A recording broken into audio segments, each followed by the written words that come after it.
Starlink just got a major update in the form of all new service plans. Now, I'm on record as stating that as amazing as Starlink is, I'm talking the hardware, the huge constellation of satellites, when it comes to the monthly service plans, this is by far the weakest aspect of the device. But luckily, this is also one of the easiest things to fix, and just a few months ago, Starlink did roll out a new $40 per month residential plan that offered unlimited data at a cap speed of 100 megabytes per second. And that plan was pretty epic, but somewhat unfortunately, shortly after, the plan was removed.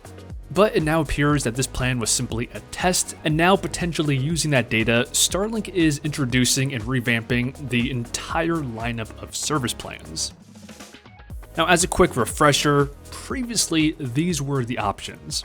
On the residential side, you had a $120 per month plan that got you the full unlimited data. Then there was an $80 per month plan of deprioritized data that was still unlimited. And here is where they added temporarily that cheaper $40 per month plan of still unlimited data, but capped at 100 megabytes per second.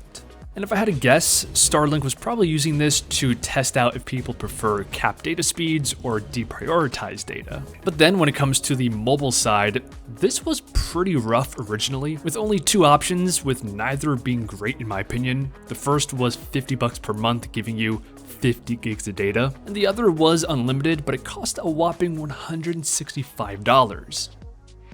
And I should also mention that there is a new standby mode. Now, it's not categorized as a full legit data plan, but it's $5 per month and it gives you unlimited data at very slow half a meg per second. And if you guys want to see what this plan is capable of, I did make a video doing extensive testing on this topic. But like I said, Starlink did essentially completely revamp all of these plans. And if we go ahead and start with residential, we went from this to now this. So we can see that while Starlink did end up dropping that new cheap plan of unlimited data with cap speeds at 100 megabytes per second, they did this because they opted to instead significantly upgrade the residential light plan. So this is now just $5 more at $45 per month, unlimited data, no speed caps, and instead it just has deprioritized data, which could potentially be slower during peak hours in congested areas. And I will just quickly say that when it comes to deprioritized data, because the network here is so fantastic, now composed of around 10,000 individual satellites that continues to grow rapidly, having deprioritized data on such a fantastic network isn't that much of a trade-off. But just as impressively, the new top-end unlimited data plan with prioritized data now itself has a very enticing price of just $65 per month, which is essentially half what it used to cost, potentially indicating that as this network grows, it's becoming more cost-efficient, and the prices could continue to come down over time.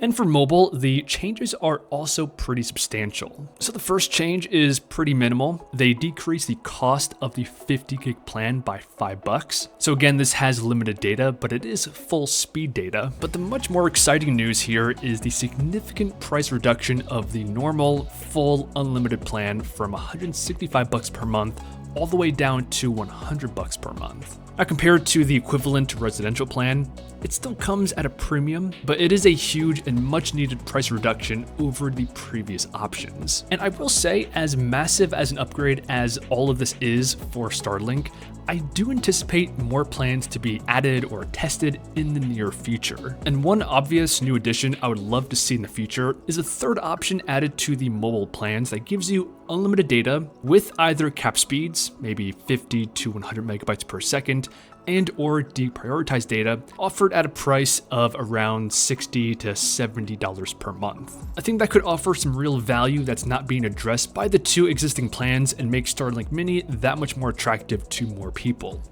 But definitely let us know your preferences in the comments below.